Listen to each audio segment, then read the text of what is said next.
Hey everybody, welcome to Easy and Simple Clearing and Charging Your Crystals. I'm very excited to be discussing with you a very important part of in practice of working with crystal and crystal energy. For those of you who already know, there might be a few things we're going to cover that will surprise you about that your practice might be damaging some of your crystals. So for those of you who know nothing about clearing and charging crystals, because crystals are in high vibration and alive and in collecting as they move through time and space, and a lot of the times when crystals are from where they're found to a crystal store, they go through a massive amount of travel. They crisscross the world from factory to different owners to exports like a commodity. So they take on a lot of different energies from people, places, and things that we're not even aware or can comprehend. So they get energetically drained, like at the core, or they get energy sludge around the crystal, and that needs to be cleared and energized so that you can work with the best version and highest frequency of that particular crystal. For most people, the most common way of clearing a crystal is doing it with water or spring water or running water. This is okay. It's my least favorite way. I don't think that it's good to be always soaking your crystals in water, because some crystals, because they are chemicals and elements from the earth, are affected by water. For example, malachite has a chemical reaction with water and can be very toxic, and it'll dissolve and ruin that crystal. Lapis lazuli has pyrite in it, and it will damage that crystal if you place it in water. Pyrite is not supposed to go into water. It will have a chemical reaction and it will rust. It is not good. Black tourmaline and selenite will dissolve if placed into water. So please be mindful of the crystals you're working with, because you do not want to damage them physically. It would be a very, very sad thing. You want to energize them in the best way that you possibly can. So one popular way of energizing and clearing your crystals is placing crystals in moonlight. This happens every 28 days, and usually people work with full moon energy to clear and energize their crystals. If you don't have access to a windowsill facing the moon, or if you're a crystal healer or a crystal worker like me and you use your crystals very often and want to energize your crystals on a daily or hourly basis, it's kind of hard to wait 28 days. You can also energize your crystals in sunlight. There's a very important fact to know that there are some crystals that are photosensitive, and amethyst will lose its luster and become dull if you place it in sunlight. So for all you amethyst lovers out there, please do not place amethyst in sunlight. One of the best ways, and my personal favorite way to energize and charge my crystals, is through candlelight. Candlelight is the element of fire, and it can energize. And as you see, I always have candles going in my apartment. I have lots of different crystals, and they help to permeate an entire larger square footage, and they energize and charge my crystals usually within a 15-minute timeline. I light my candles and do meditative practices or do videos and let them go for a couple of hours. So I always feel like my crystals are energized and charged. Some people like to cover crystals in sea salt for 24 hours. Please be aware that some crystals have chemical reactions with salt. Malachite, lapis, tourmalines will be affected by salt. They'll dry out because they're already very porous, so please be mindful.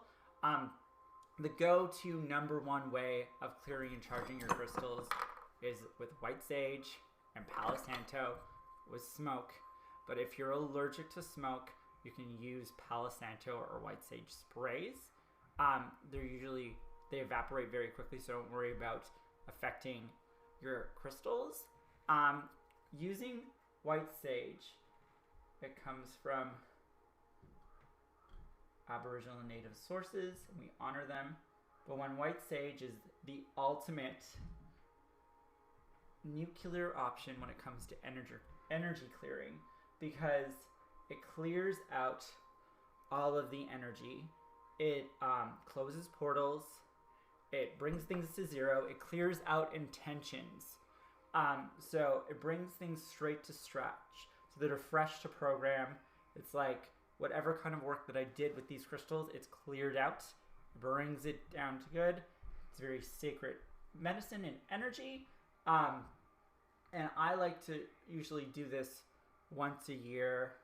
I don't white sage often with crystals because I'm working with very complex different energy matrices. I'm connecting them. I'm setting intentions. I'm sometimes using them in grids. So I don't want to clear out all that hard work and all that intention setting that I've been done. These ones I do want to, so it was okay for me to do a demonstration for you. But if you just want to raise the vibration without affecting any of the intention setting, I highly recommend using Palo Santo. Palo Santo comes from Peru. It translates to holy wood. It comes from a sacred tree. It's oil. You can get essential oils.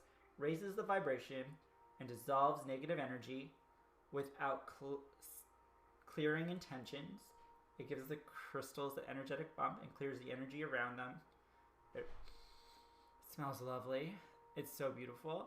And it's not the nuclear option of energy clearing, and it's one of my favorite ways to energize and clear my crystals.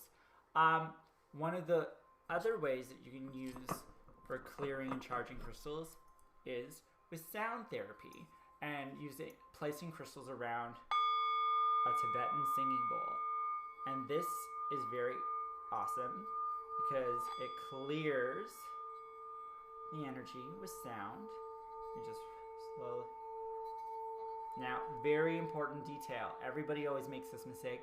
Makes me crazy. Is that they place crystals in the bowl and they try to do it.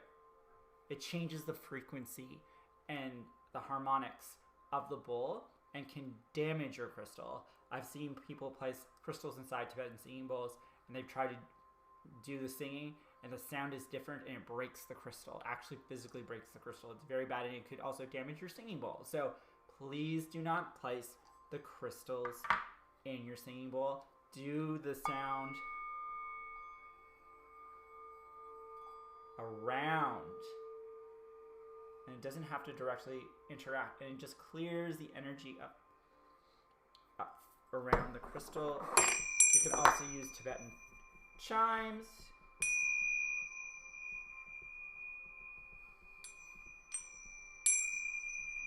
To clear and energize your crystals. Very simple and easily. I usually like to do 3 times to get in nice and deep. Whatever you resonate and work with, that is usually the best. If you are a Reiki master or a light worker, you can connect to the divine light and move that energy down in through your sacred in-tune hands and clear the crystals with light, and your light work and your Reiki. I do this after every time I do a treatment with a client. It's very simple and easy. What resonates with you? One very popular thing people like to do, and I like to do, is using a selenite log. I have a selenite log in my display cases over there. And usually crystals that are a darker color and such as black crystals, malachites, lapises, pyrites, they need to be charged and energized often because they take on a lot of energy and there are a lot of energetic gut kind of gets around them. So I place them on a log of selenite. Selenite clears and energizes other crystals and clears the aura and energy around crystals. So placing these crystals that need to be charged often on a selenite log, it keeps them energized and ready to be used. And they won't be affected by any kind of drainage. It's like putting your phone on a battery charger. It's a wireless battery charger. It's awesome and simple and easy. One of the ways a lot of people like to use sacred geometry to charge the crystals, you can get, if you have a flower of life mat, or if you have a three-dimensional pyramid, you can place your crystals in a pyramid. Using sacred geometry connects to energy of the universe and helps to energize and charge crystals. And we talk about sacred geometry when we're building grids and in other videos that I create. So thank you very much for watching this video, and I look forward to tuning into the next one.